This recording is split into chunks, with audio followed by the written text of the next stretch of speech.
Good afternoon again, everyone. And again, welcome to Lindsay. It's nice to see you here at our meeting today.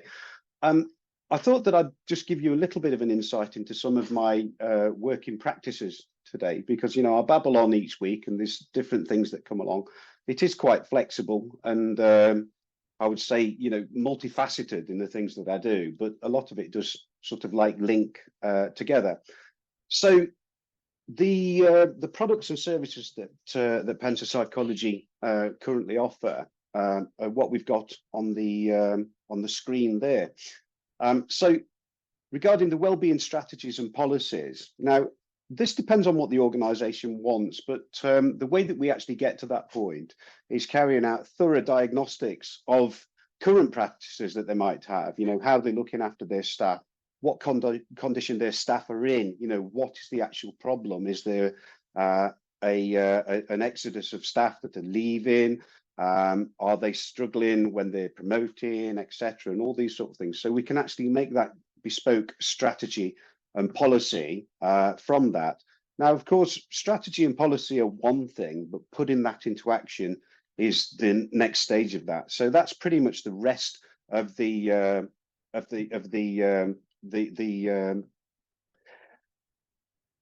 products that we provide. Gosh, lost for words there, getting stuck. So stress risk assessments, that was something that I developed actually when I was working alongside the NHS through COVID.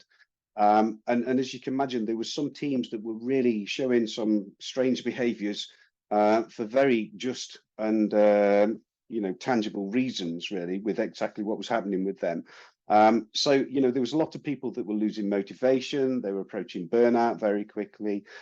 So rather than just dive in and go for a sticking plaster, we carried out a thorough risk assessment there and had a look at the actual specifics that were causing those elements of stress in the working environment. Now, sometimes we always look at the person, give them a bit more time, blah, blah, blah, and all these sort of things, but there's more to it than that. It can be systemic. It can be a lot of factors that are impacting the individual. So it's not just a case of, having a little bit of a chat, going for a little bit of a walk. I mean, that can be part of it, but there's a little bit more to it than that, So we look at everything that we can there and cover most things. With regards to the coaching and development, again, this ties into some of the other threads that we've got there. It may be that coaching and development is one of the better sort of interventions to carry out transfer of learning and upskilling. Or it could be that, individuals might be struggling. They might have certain aspects of their jobs where they want to focus on. They may be looking to promote or anything like that. So we can actually assist them with bespoke courses for them. So it's based on what their requirements are. We use psychometric tests as well, if the client wants to do that. And that can be for a variety of reasons. It could be to look at their personal resilience. It could be to look at their decision-making styles. It could be to look at what the psychological safety is within the groups that they work in, so that we can develop that and hopefully get a better product and allow them to have a better working experience.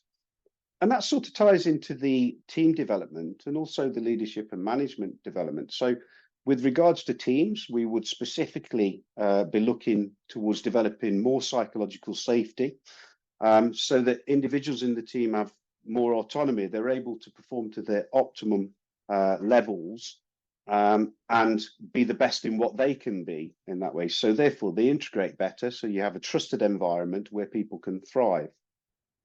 The leadership and management development. Now, I do deliver what I sort of call traditional leadership courses, where people learn the principles of leadership. So it might be the current leadership models or anything from the past. So that could be transformational, transactional leadership. It could be full range leadership models. Situational leadership is something that's quite prominent and important because it does base on the situation that is faced to the leader. But what I am developing at the moment is a more inclusive leadership and management package. And hopefully that's going to be one of the flagships towards the end of the year. And there'll be some online versions of that going out. It could be modular and also accredited as well. But that focuses on inclusive leadership. So what I mean by that is looking at not just the styles of leadership, but also the styles of followership. So, for example, if there are people within the workforce who may have neurodiverse conditions, just dyslexia, dyspraxia, dyscalculia, and things like ADHD, autism, then the leader is the one that is actually in control of setting the environment that's around them there. It's possible that the leader could also have neurodiverse conditions as well. So therefore, there needs to be adjustments made in that way. So certainly the inclusive leadership is something that I'm massively interested in. And also, you know, I find that working environments are also interested in going down that line as well. With regards to assessments, as I've previously said, I use psychometric tests for whatever the solution is, or sorry, whatever the issue is that's been presented to me. I'm accredited through the British Psychological Society there, and I'm part of their qualified test users list there. So all nicely above board, and also I keep up to date on CPD with that. I also do some reviews of the tests and put my comments in there as well to make sure that they're measuring what they should be measuring. So I would select the most appropriate assessment for the situation in that case. So one size doesn't fit all. Sometimes you get some consultants that think that one size does fit all, and they will try to squeeze the problem into whatever their solution is that they've got in their hand. I do it the other way round and adapt my solution to whatever the problem is so that they get the best service that we've got there. The other services that I offer in the assessment space is diagnostics for dyslexia, dyspraxia, dyscalculia, and I'm also stepping more towards the autism assessments as well, and this is specifically in the workplace. And the ongoing support that comes from that is the coaching and development that we can have afterwards, because it's okay to actually go and diagnose and say, yes, you have this condition, but then what do we do about it? That's more to the point, is how can we help this individual in the workplace, and also tie that into the leadership and management, so you can see how this thread all ties together with the products. How can we help the leadership and management teams support this individual in their working environment, and keeping them within the Equality Act 2010, which is vitally important. The bespoke solutions are anything that an organisation feels that they may need to enhance the benefits of their working environment.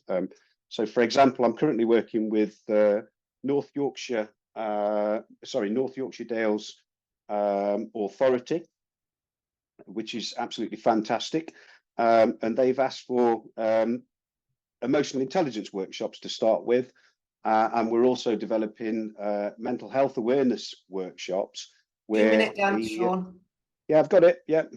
And we're developing mental health awareness workshops, but the prominent issue there is communication of the leaders and managers, and knowing how to have the conversations with people in the workforce that might be diverse, and they don't know potentially how to look after them. So I'm dealing with something like that at the moment. So quickly then, going forwards, as I've mentioned, currently looking to develop some bespoke online courses. They're going to have multi-sensory approach to the transfer of learning. I'm soon to be a chartered coaching psychologist. So for my sins, I'm continuing my CPD because I want to do more things. And I'm putting together my portfolio to be a chartered coaching psychologist, as well as being an occupational psychologist. So constantly going forwards, and also expanding assessment capabilities towards autism and ADHD. So a couple of testimonials there. So one of them is for a coaching client, the other one was for a diagnostic assessment that I carried out. And I know you haven't got too long to read there, but as you can see, they were fairly pleased with with what I took along and brought to that. I love doing the diagnostics. They don't just get a diagnostic, they actually get coaching that goes in with that as well. So it's a holistic experience for them. I always give advice as I go along and try and let them walk away from that. So they haven't just had an assessment, they've been given some tools that they can take away with them to make their life better straight away without having to wait for a report or something else to come through. So in a nutshell, that's me. If you want to know any more, then please just get in touch with me and book a one-to-one. And I thought, you know, in traditional style, as I always do, I'll pop a few photos on there. There's a couple of professional ones, but, you know, I'm a family man. I love dogs. I love people. And I like doing my job, and that's pretty much it. So I think that's about 10 minutes. Rachel, is it?